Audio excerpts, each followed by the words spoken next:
Bismillahirrahmanirrahim. يا أيها الذين آمنوا ادخلوا في السلم كافة.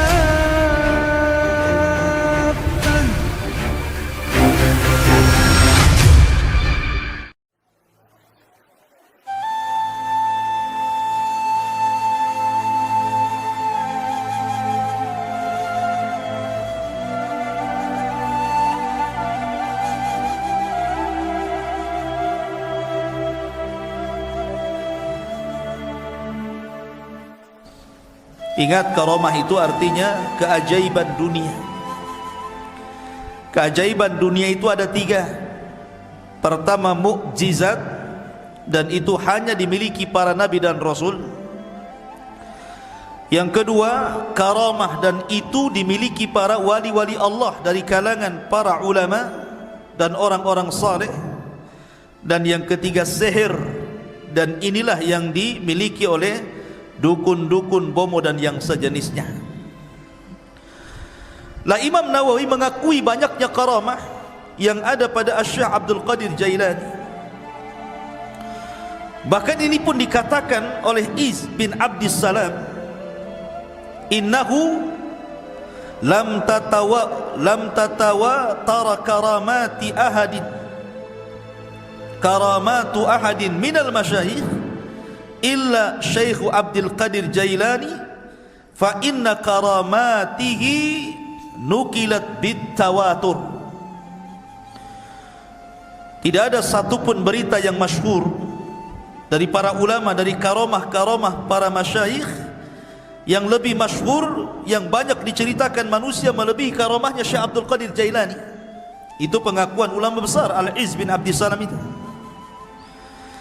Bahkan Imam Zahabi memuji luar biasa. Ingat, kalau sudah Imam Zahabi yang bicara, berarti orang ini bukan kaleng-kaleng.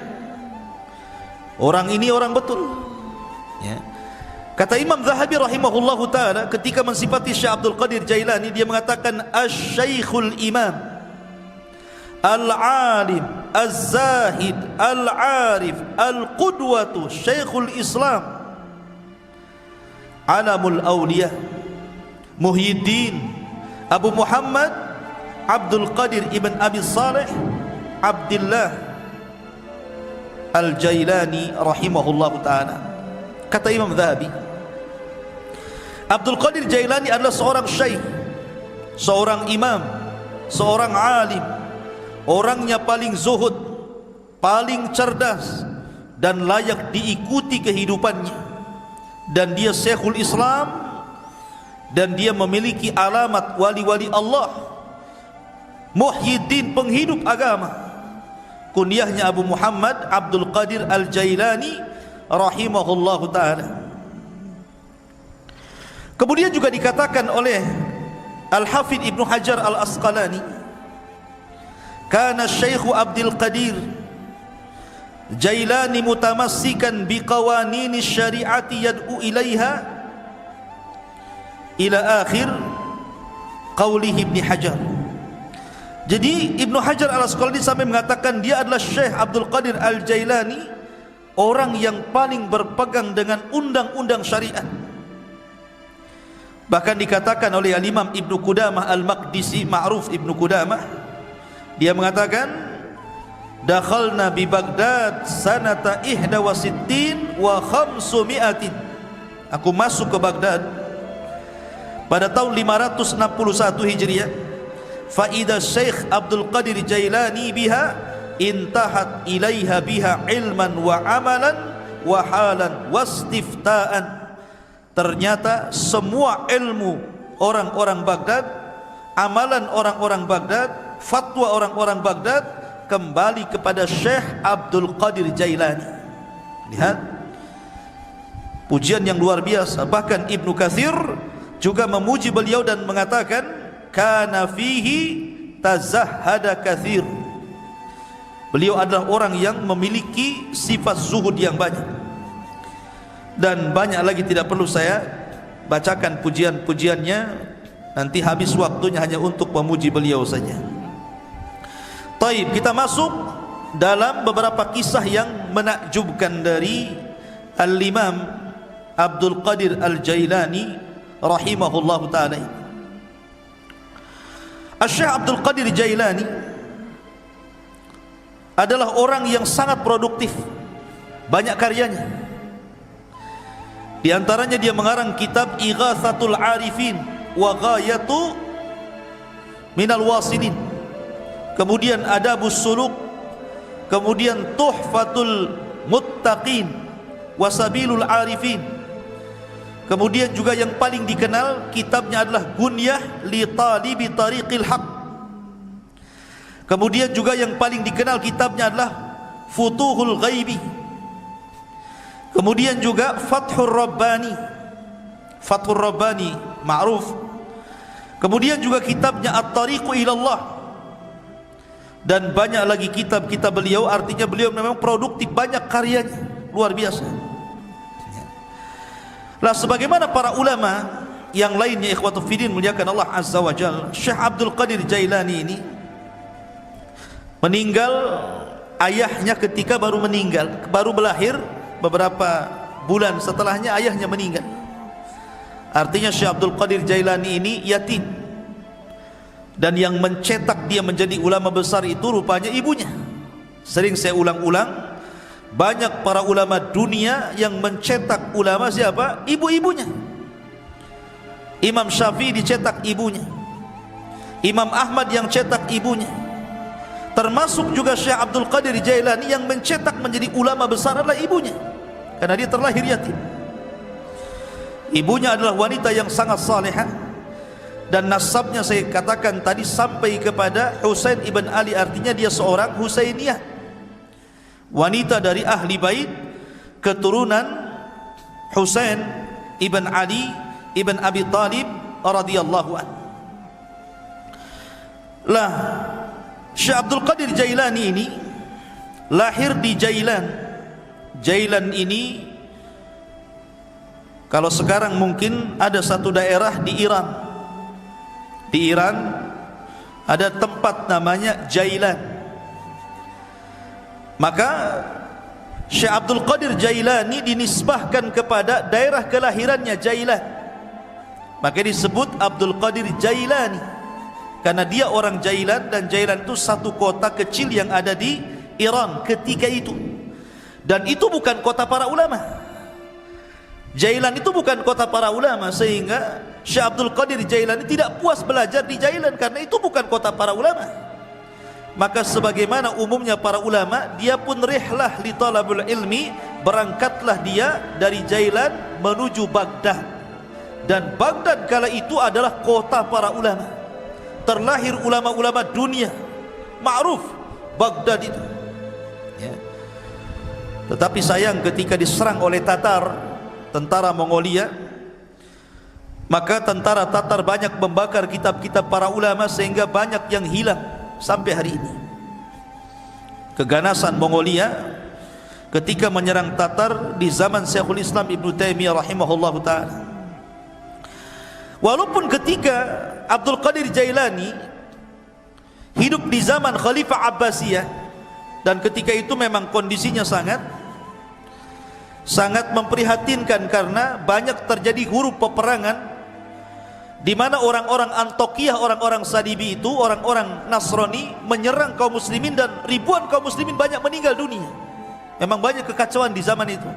Tetapi walaupun demikian, Baghdad itu masih negara atau kota yang sangat dicintai para thalabatul ilmi karena masih banyak ulama yang hidup di situ.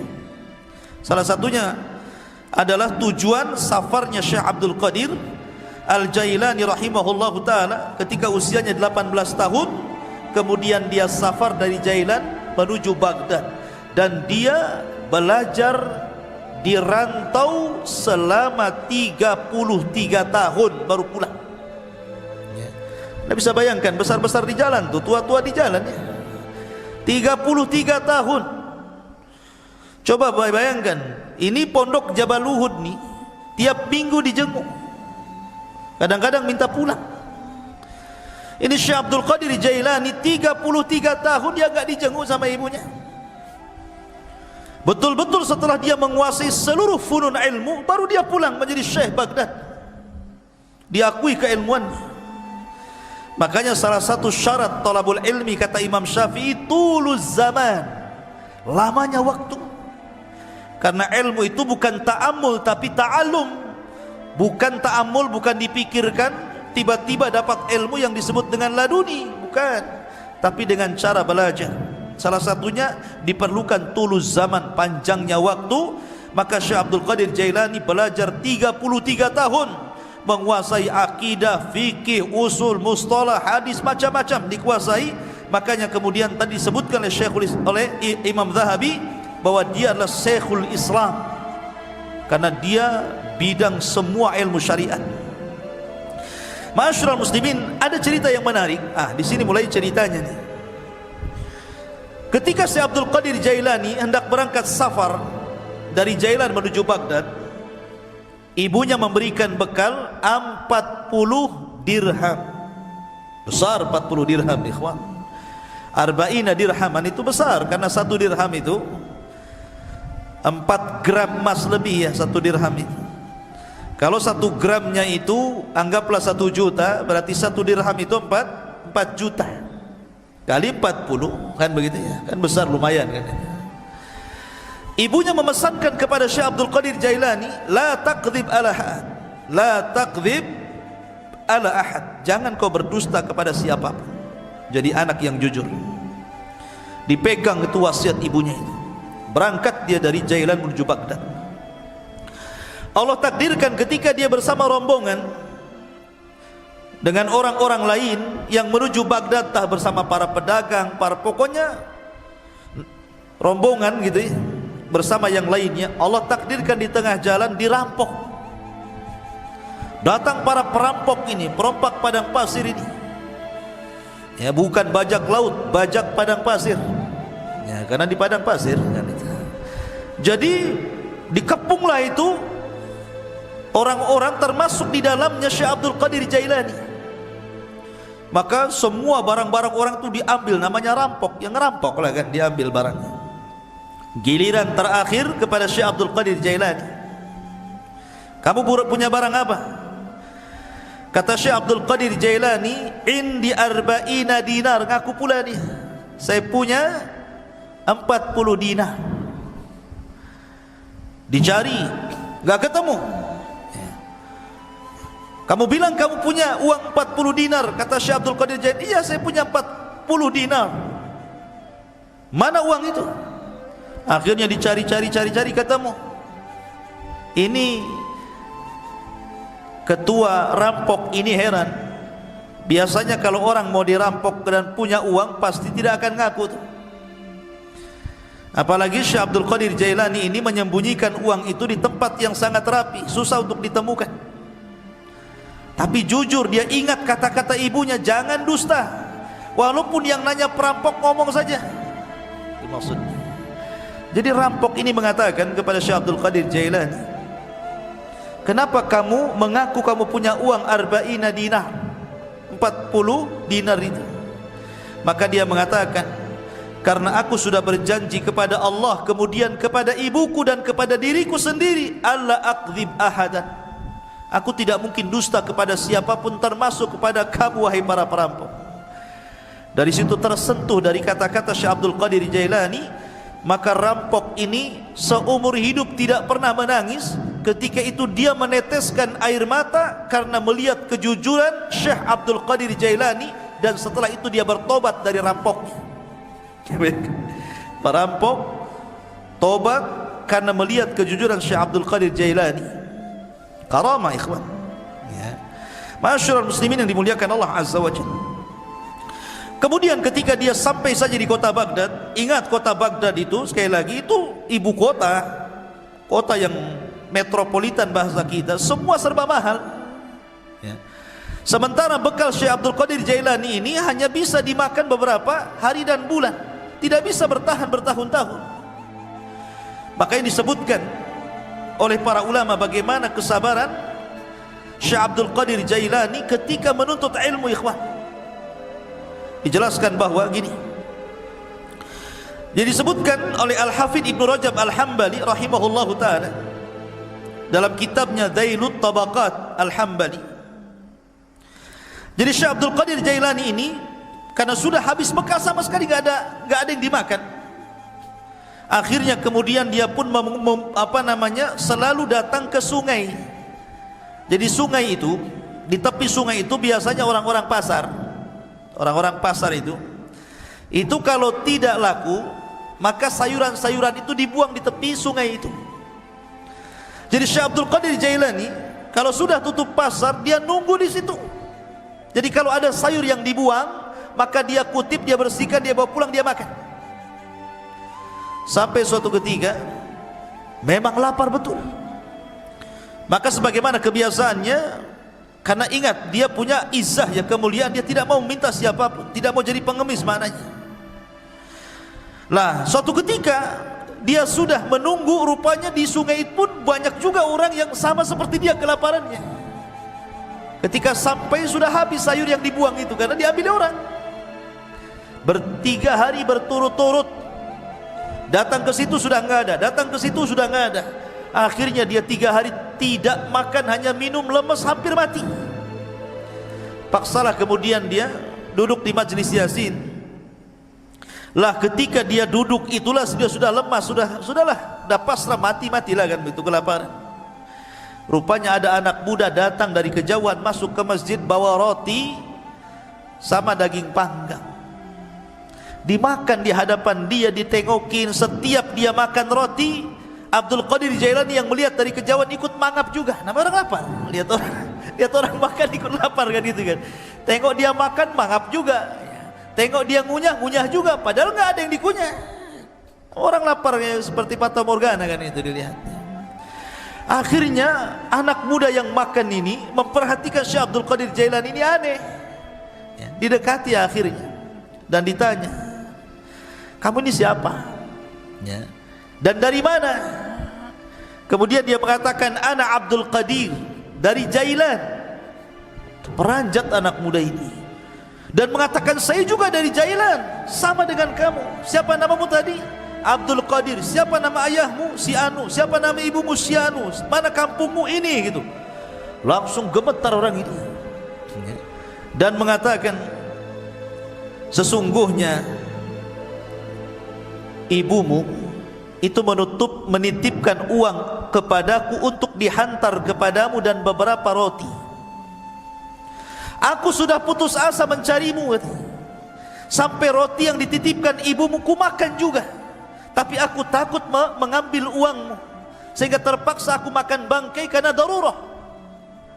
Rupanya Allah takdirkan saya ketemu di masjid ini dengan kamu, wahai Abdul Qadir. Ini uang yang dititipkan ibumu kepadaku, ambillah. Tolong ikhlaskan roti yang dititipkan ibumu yang sudah ku makan.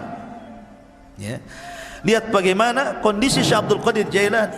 Ini thalabul ilmi namanya ya, kelaparan gitu. Mana ada di Jabal Uhud kelaparan, yang ada dibuang-buang. Nggak habis lauknya masih banyak kan itu. Ya, kenapa? Udah makan nambah lagi di warung. Thalabul ilmi sekarang dipenuhi makanan, bukan dipenuhi ilmu. Di lemarinya bukan kitab, Indomie. Ma'asyiral muslimin yang dimuliakan Allah Azza wa Jalla. Jadi begitulah Syekh Abdul Qadir Jailani rahimahullahu taala, kesabaran dalam menuntut ilmu. Ada kisah yang menarik juga ya kawan. Disebutkan tentang perdebatan Syekh Abdul Qadir Jailani dengan syaitan, dengan iblis. Debat dengan syaitan. Ya. Dan itu disebutkan oleh Syekhul Islam Ibnu Taimiyah rahimahullahu taala dan dikatakan oleh Syekh Shalih Al Fauzan hafizahullahu taala, ini menunjukkan bagaimana kecerdasan fikihnya Abdul Qadir Jailani.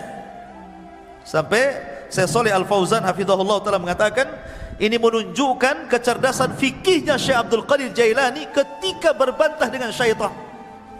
Bagaimana kisahnya? Dijelaskan, suatu ketika beliau mengatakan, saya sedang safar dan ketika itu cuaca sangat panas sekali. Ala harri fi ba'dil asfar, panas sekali.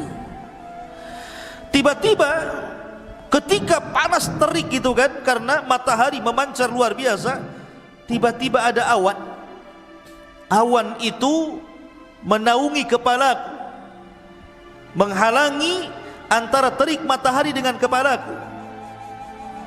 Dari situlah tiba-tiba dari awan hitam yang menaungi diriku, kata Syekh Abdul Qadir Jailani, nada munadin, tiba-tiba ada yang menyeru dari langit sana, ada yang menyeru dan mengatakan, ya Abdul Qadir, ana rabbuk.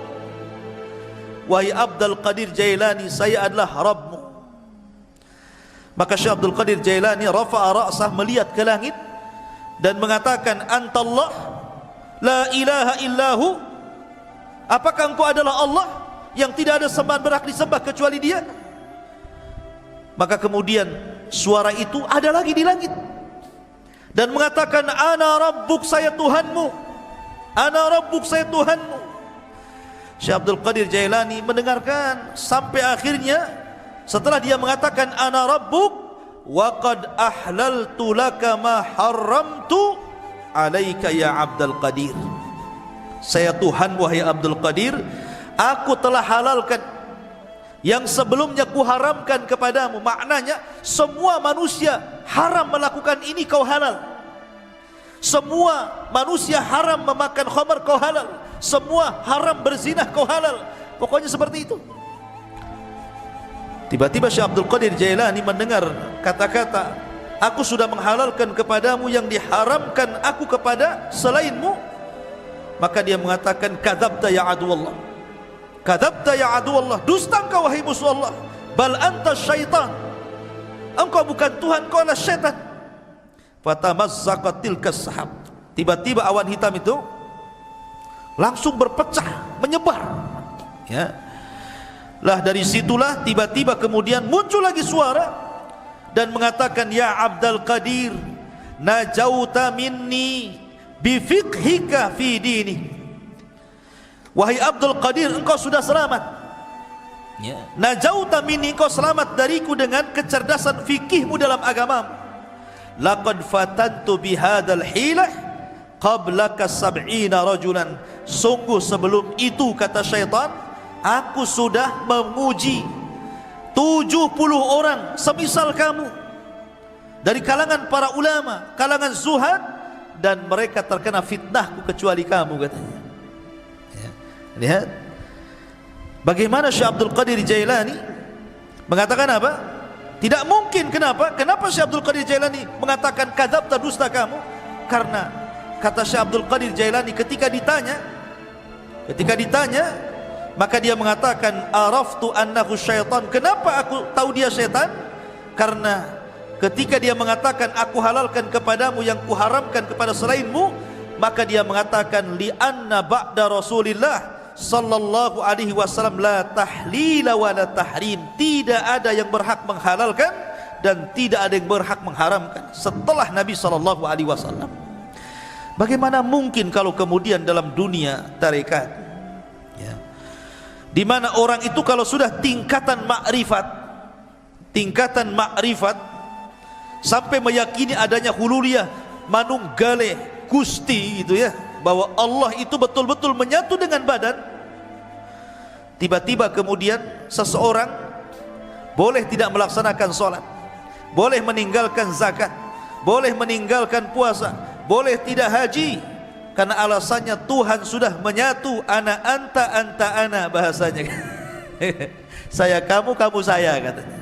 Bingung dia, mana saya, mana Tuhan, karena menyatu masalahnya, ya. Makanya terkadang makin makrifat itu bukan makin baik, makin bejat, kan begitu. Karena dia meninggalkan sholat, dia meninggalkan apapun. Ketika ditanya, kenapa anda tidak sholat? Siapa bilang saya tidak sholat? Bukankah Allah yang mengatakan, inna sholata li dzikri, sholat itu untuk mengingat diriku. Jadi kalau aku sudah ingat Allah, aku sudah sholat, katanya. Karena sholat itu untuk mengingat diriku. Apalagi kemudian Allah berfirman, u'budullaha hatta ya'tiyakal yakin, sembahlah Allah sampai yakin. Aku sudah yakin, ngapain aku nyembah, katanya, kan. Nah, kacau nih kalau sudah Quran dipelintir-pelintir. Padahal yang dimaksud sembahlah Allah sampai yakin, maksudnya sampai ajal. Yakin di sini maknanya ajal, kata Imam Ibnu Katsir rahimahullahu taala dan ahli tafsir yang lainnya. Sembah Allah sampai mati, bukan sampai yakin. Artinya kalau sudah yakin tidak perlu sembah, gitu ya. Itu kebelinger tuh. Ma'asyiral muslimin, jadi Syekh Abdul Qadir Jailani mengatakan apa?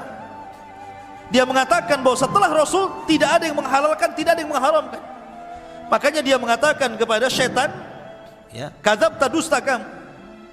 Enggak mungkin halal bagiku haram bagi orang lain, atau sebaliknya kan itu. Ma'asyiral muslimin yang dimuliakan Allah Azza wa Jalla. Dari sinilah maka Syekhul Islam Ibnu Taimiyah rahimahullahu taala beliau memuji dua perkara dari sosok Syekh Abdul Qadir Jailani. Pertama, ketika Abdul Qadir Jailani membahas tentang takdir dan membantah penyimpangan dalam Qadariyah. Yang kedua, bagaimana ketika Abdul Qadir Jailani mendebat syaitan. Dari sini salah kata Imam Ibnu Taimiyah, aku sangat mengagumi Syekh Abdul Qadir Jailani, sebagaimana disebutkan Imam Abdul Qayyim dalam kitabnya Madarijus Salikin fi iyyaka na'budu wa iyyaka nasta'in. Ma'asyiral muslimin yang dimuliakan Allah Subhanahu wa taala, Syekh Abdul Qadir Jailani walaupun dia sudah menjadi ulama besar, tapi dia dikenal keberaniannya, laumata laim, enggak peduli orang dia. Dia tidak takut kecuali kepada Allah. Syekh Abdul Qadir Jailani tidak takut siapapun, sampai kepada penguasa dia tidak takut, ya.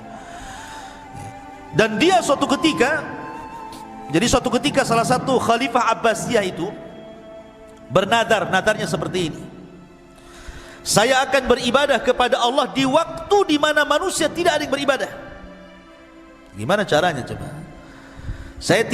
Saya akan beribadah di waktu di mana tidak ada satupun manusia yang beribadah. Kira-kira kapan tuh? Mana bisa? Ya kan? Satu dunia ini manusia pasti ada yang beribadah kan begitu ya? Enggak di sini ya di sana, enggak di sana di sana kan gitu ya.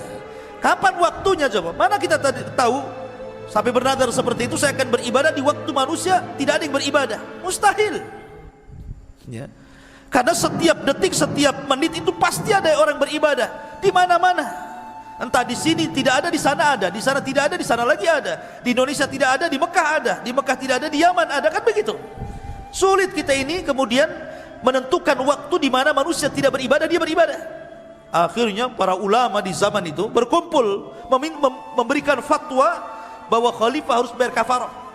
Karena mustahil beribadah di waktu di mana manusia tidak beribadah. Khalifah harus bayar kafaratul yamin, puasa 3 hari berturut-turut atau memberi makan 10 fakir miskin. Tiba-tiba Syekh Abdul Qadir Jailani mengatakan, tidak ya, kamu harus tetap beribadah di mana manusia tidak ada satupun yang beribadah dengan ibadah yang sama dengan kamu. Kata Khalifah bingung, kenapa Syekh Abdul Qadir Jailani memfatwakan seperti itu? Yang lain mengatakan bayar kafarah, dia pula kau harus tetap melaksanakannya. Kata Khalifah, lalu ibadah apa itu? Kalau saya sholat hari ini, di sana sudah ada orang sholat. Kalau saya puasa hari ini, di sana sudah ada orang berpuasa. Kalau saya umpamanya sedekah hari ini, di sana ada orang sedekah. Ibadah yang mana yang tidak bisa kemudian sama waktunya dengan orang lain? Katanya, Syekh Abdul Qadir Jailani, kau harus berangkat ke Mekah, kau umrah. Setelah kau umrah, kamu harus menyempatkan untuk tawaf di saat manusia tidak ada yang tawaf di situ. Ya. Akhirnya dia pun betul-betul umrah. Kemudian dia mendapatkan waktu di mana tidak ada satupun orang yang tawaf. Disitulah dia tawaf. Ya. Kalau kemarin pas ya Ka'bah lagi kosong corona ya, nggak ada orang tawaf gitu ya. Ya. Tapi yang jelas bahwa dari peristiwa ini terkenalah nama Syekh Abdul Qadir Jailani. Dari kasus ini terkenal nama Syekh Abdul Qadir Al-Jailani rahimahullahu ta'ala. Ma'asyiral muslimin yang dimuliakan Allah Subhanahu wa ta'ala, Syekh Abdul Qadir Jailani banyak perkataan emas beliau yang kita bisa petik dari untayan-untayan kata-kata mutiara beliau. Di antaranya beliau mengatakan, tir ilal haqqi bijanahai alkitab was sunnah, terbanglah kau kejar kebenaran dengan 2 sayap Al-Quran dan Sunnah. Kemudian juga beliau mengatakan, akhrijud dunya min qulubikum ila aidikum fa innaha la tadurrukum. Keluarkan dunia dari hati-hati kalian, letakkan di tangan-tangan kalian, karena kalau itu yang kalian lakukan maka dunia tidak membahayakan diri kalian. Itulah zuhud namanya, meletakkan dunia di tangan dan mengeluarkan dari hati. Sebab kalau dunia lenyap, hati tidak terganggu karena dia serahkan kepada Allah Azza wa Jalla. Itulah hakikat zuhud. Walaupun dia kaya, selama kekayaan berada di tangan, hatinya diserahkan kepada Allah. Walaupun harta harus hilang, maka hati tidak mungkin terpikirkan dengan hilangnya harta. Kemudian beliau mengatakan, la tadlimu ahadan walau bisu'i dhannikum fa inna rabbakum la yujawizu dzulma zalimin. Jangan kalian menzalimi siapapun walaupun dengan suudzon, karena Rabb kalian tidak mungkin melewatkan kezaliman orang yang zalim. Orang zalim itu terbatas, ya. Tidak mungkin kalau dia menzalimi kemudian betul-betul kita ini mendapatkan kecelakaan sesuai kehendaknya. Tidak, karena kezaliman yang dia lakukan pun sudah dicatat di Lauhil Mahfuz. Bahkan dalam khutbahnya beliau mengatakan, ayyuhan nas, wahai manusia, ya ibna Adam, wahai anak Adam, ish ma syi'ta fid dunya fa innal mauta sayati. Hiduplah kamu di dunia sesukamu, karena kematian akan mendatangi kamu. Wa ahbib dunya mastata' fa innaka satufariqaha. Cintai dunia sekehendakmu, karena dunia pasti akan meninggalkan kamu. Wa'mal mastata'ta fa innallaha bi amalika sayuzik. Beramalah semampu kamu, karena sungguhnya Allah dengan amalanmu akan membalas seluruh amalan. Dan banyak kisah-kisah yang menarik. Tetapi kalau kita melihat Syekh Abdul Qadir Jailani ini, ikhwan, dia seorang ulama Hambali. Ingat, seorang ulama Hambali. Memang dia itu punya kelebihan, kalau dia berceramah, memang dia seorang orator. Orang itu mudah menangis apabila mendengar kata-kata Syekh Abdul Qadir Jailani. Makanya kalau dia membuka majlis ilmu, majlis taklim itu, yang datang ngaji setiap kali menyampaikan kajian 70.000 rajulin, 70.000 talabatul ilmi, 70.000 para talabatul ilmi itu nomplak di masjidnya itu. Coba bayangkan, sekali kajian tuh. Kalau di musim corona ya nggak ada yang ngaji, ya kan? Walaupun tidak di musim corona, siapa kecuali tabligh akbar lah ya, bukan kajian rutin. Kalau kajian rutin berapa orang aja kan itu. Ini setiap ngaji 70.000 numplak di situ, coba bayangkan. Kan ulama luar biasa. Ya, makanya kemudian terlahir para ulama dari Syekh Abdul Qadir Jailani. Dan banyak para ulama sezaman dia mengambil akhlaknya, mengambil petuahnya, dan dia pun melahirkan ulama-ulama dunia setelahnya. Tetapi para pengikut setelahnya sampai hari ini banyak yang gulu ekstrim, melampaui batas, bahkan memuji Syekh Abdul Qadir Jailani melebihi kapasitas dia sebagai manusia. Bahkan ada yang sampai menuhankan, naudzubillah, ya, sampai menuhankan Syekh Abdul Qadir Jailani. Dia manusia, dia ulama, sama dengan ulama-ulama yang lainnya, karyanya banyak. Terkadang orang-orang yang mengkultuskan Syekh Abdul Qadir Jailani, dia sendiri tidak paham siapa Abdul Qadir Jailani, bagaimana karya-karyanya, bagaimana pengetahuannya, bagaimana pendapat-pendapat dia seputar solat, seputar zakat, seputar puasa, muamalah. Kadang nggak paham, ya. Dia hanya terbawa cerita orang, terkadang cerita khurafat-khurafat yang ditimbulkan, yang tidak ada sanad kepada beliau, akhirnya mengkultuskan dan sampai menuhankan, naudzubillah. Ingat bahwa manusia tetaplah manusia. Kita hargai dia seorang ulama besar, ulama hadis, ulama tafsir, ulama fikih, sama dengan ulama-ulama yang lainnya, ya. Dan kita mendoakan rahimahullah, semoga Allah merahmati Syekh Abdul Qadir Al-Jailani. Apalagi nasab beliau memang dua-duanya keturunan Hasan dan Husain, dari jalur bapaknya Hasan dan dari jalur ibunya adalah Husain. Dan kita tidak menafikan banyaknya karamah dari Syekh Abdul Qadir Jailani. Dan sekali lagi bahwa beliau sangat terpengaruh dengan pemahaman Al-Imam Abu Hamid Al-Ghazali. Ini kisahnya juga sangat menarik. InsyaAllah nanti kita akan kisahkan beliau. Dan beliau adalah salah satu guru juga dari Syekh Abdul Qadir Al-Jailani rahimahullahu ta'ala. Subhanakallah bihamdika, asyhadu an la ilaha illa anta, astaghfiruka wa atubu ilaik. Allahu ta'ala. Assalamualaikum warahmatullahi wabarakatuh.